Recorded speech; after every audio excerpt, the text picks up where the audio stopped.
ఈరోజు దోపిడికి పర్యాయప్రదం అభివృద్ధి అయిపోయింది. ఎవడన్నా అభివృద్ధి చేస్తున్నాము మీకు అని చెప్తున్నాడంటే అది దోపిడి. ఇంతకుముందు కూల్చేటోడు ఉన్నాడు. మనం తెలంగాణ వచ్చిన తర్వాత కూల్చేటోడు ఉన్నాడు, ఇప్పుడు కాల్చేటోడు వచ్చాడు. ఏ ప్రభుత్వమైనా అంతే, మోసం చేయడానికి, ప్రజల్ని దోచుకోవడానికి సిద్ధమైంది. కావున ఎవరిని నమ్మాల్సిన అవసరం లేదు. ఇంతకుముందు కొంతమంది మిత్రులు చెప్పినారు, కొంతమంది కవులు అక్కడ చేరినారు, కళాకారులు అక్కడ చేరినారు. కవులు కళాకారులు ఎట్లయితారు? ప్రజల వైపు నిలబడి ప్రజల వైపు మాట్లాడినప్పుడే కవులు అవుతారు, కళాకారులు అవుతారు. అప్పటి వరకు వాళ్ళు నిరూపించుకునే ప్రయత్నం చేస్తారని మనం నమ్మాలంతే. రెండో విషయం ఏంటిదంటే, ఇప్పుడు మనం తెలంగాణకు సంబంధించిన ప్రభుత్వంలో ఉన్నాము, లేకపోతే తెలంగాణ ప్రభుత్వం మనల్ని పాలిస్తుంది అని మనం అనుకోవడం ఒక పొరపాటు, ఒక అపోహ. నిజానికి చంద్రబాబు పాలిస్తున్నాడు. మనం రేవంత్ రెడ్డికి తెలంగాణ ప్రజలు ఒక నమ్మకంతో నాయకునిగా మిగిలే అవకాశం ఇచ్చినారు. నాయకునిగా మిగిలే అవకాశాన్ని నాయకునిగా మిగిలే ప్రయత్నం చేస్తావా, లేకపోతే చంద్రబాబు మోకాళ్ళ నీళ్లు దాగి అతన్ని ప్రసన్నం చేసుకునే ప్రయత్నం చేస్తావా నువ్వు తెలుసుకోవాలి. ఈరోజు నువ్వు తెలంగాణకు ముఖ్యమంత్రిగా ఉండి నీకు సమయం దొరికినప్పుడల్లా, సందర్భం వచ్చినప్పుడల్లా, సందు దొరికినప్పుడల్లా తెలంగాణ చంద్రబాబుని పొగుడుతున్నావు. తెలంగాణ ఉద్యమకారుల్ని, తెలంగాణ పేదల్ని, తెలంగాణ దళితుల్ని, ఎంతో మందిని పొట్టలు పెట్టుకున్నాడు చంద్రబాబు. ఈరోజు హెచ్యుకు సంబంధించిన సమస్య వచ్చింది అంటే, విద్యార్థులు అక్కడ కొట్లాడుతున్నారంటే, మళ్ళీ మనం ఒక సమస్య నెత్తి మీద వేసుకున్నామంటే దానికి కారణం ఎవడు? మూలపురుషుడు చంద్రబాబు కాదా? ఈరోజు రాజశేఖర రెడ్డి కూడా వాపసు తీసుకున్నాడు భూములంటే ఆయన సొంత వ్యవహారం కావచ్చు, ఆయన మెచ్చుకోవాల్సిన అవసరం లేదు.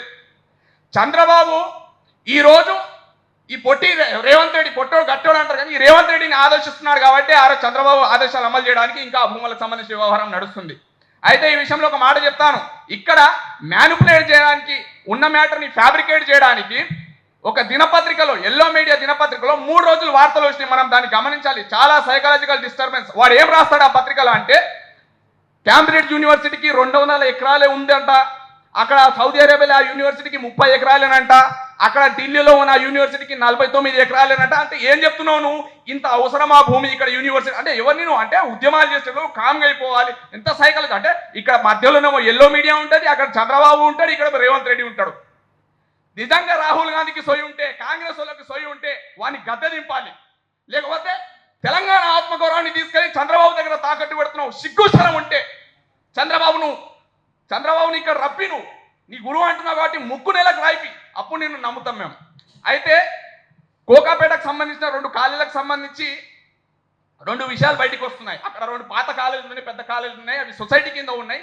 వాటికి సంబంధించిన భూములు కూడా అమ్ముకోవడానికి ఆ కాలేజీకి సంబంధించిన సొసైటీలో భాగమైన కొంతమంది ప్రైవేట్ వ్యక్తులు ప్రయత్నిస్తున్నారు. దీన్ని కూడా మనం గమనించాలి. విద్యా వ్యవస్థ పేరుతో వ్యాపారం చేసుకునే ప్రయత్నం చేస్తుంది ప్రభుత్వం. దానిపైన స్పందించాలి. ఎందుకంటే ప్రభుత్వం ఏం చేస్తుంది అంటే, ఎక్కడ పడితే అక్కడ భూములు అమ్మే ప్రయత్నం చేస్తుంది. భూములు అమ్మడం అంటే ప్రజలకు సంబంధించిన భూములు ప్రైవేట్ వ్యక్తులకు తాకట్టు పెట్టడం. ప్రైవేట్ వ్యక్తులకు తాకట్టు పెడుతున్నావు అంటే రాష్ట్రం మొత్తాన్ని నువ్వు అమ్మేస్తున్నావు అనంటే లెక్క గుర్తుపెట్టుకోవాలి. ప్రభుత్వం చేతిలో ఏం లేనప్పుడు, ప్రభుత్వం చేతిలో భూమి లేనప్పుడు, ప్రజల చేతుల్లో లేదన్నట్టే కదా ప్రైవేట్ వ్యక్తుల చేతుల్లోకి వెళ్ళిపోయినప్పుడు. దీన్ని మనం గమనించాలి. ఈరోజు ప్రజల్ని వంచడము, భూములు బలవంతంగా లాక్కోవడం, దోపిడీ చేయడము, కార్పొరేట్ విద్యా సంస్థలకు లేదా కార్పొరేట్ శక్తులకు వత్తాసు పలకడం అభివృద్ధి అయిపోయింది. దాన్ని మనం అభివృద్ధి పేరుతో మనం చప్పట్లు కొడుతున్నాం అంటే మనకు సోయి లేదన్నట్టే లెక్క. ఇంకోటి గుర్తుంచుకోవాలి మిత్రులారా, తెలంగాణ ఉద్యమం అన్నది నీళ్లు, నిధులు, నియామకాలకు జరిగింది అని కూడా పొరపాటు. ముఖ్యంగా తెలంగాణ ఉద్యమము ప్రైమరీ సోర్స్గా దేనికోసం జరిగిందంటే ఆత్మగౌరవ ఉద్యమంగా జరిగింది. ఆంధ్ర పెట్టుబడిదారులకు వ్యతిరేకంగా, వాళ్ళ గుత్తాధిపత్యానికి వ్యతిరేకంగా జరిగింది అనేది మనం గుర్తుపెట్టుకోవాలి. ఈరోజు మళ్ళీ ఆంధ్ర పెట్టుబడిదారులు లేదా చంద్రబాబు లాంటి దుర్మార్గులు లేదా రేవంత్ రెడ్డి లాంటి తొత్తులు మనల్ని పాలిస్తున్నారు అంటే మనం ఎక్కడున్నామా, మనం ఏం సోయితో పనిచేస్తున్నామా, వాళ్ళకి మనం ఇంకా ఇక్కడ పెట్టుకొని మీటింగ్లు మాట్లాడుతున్నాము, రోడ్ల మీదకి రాలేదంటే మనం చాలా వెనుకబడి ఉన్నామన్నట్టే లెక్క. ఒక్క విషయం మాట్లాడి ముగించుకుంటున్నాను. ఇంతకుముందు ఉన్న ప్రభుత్వం నార్త్ ఇండియన్స్ని ఎంకరేజ్ చేసింది. హైదరాబాద్లో ఎటు చూసినా హిందీలో బోర్డులు వస్తున్నాయి, తెలుగులో బోర్డులు ఎందుకు ఉండట్లేదు? వీడేమో సంస్కృతం ప్రవేశపెడతారంట, వాడు హిందీని ఎంకరేజ్ చేసిండు.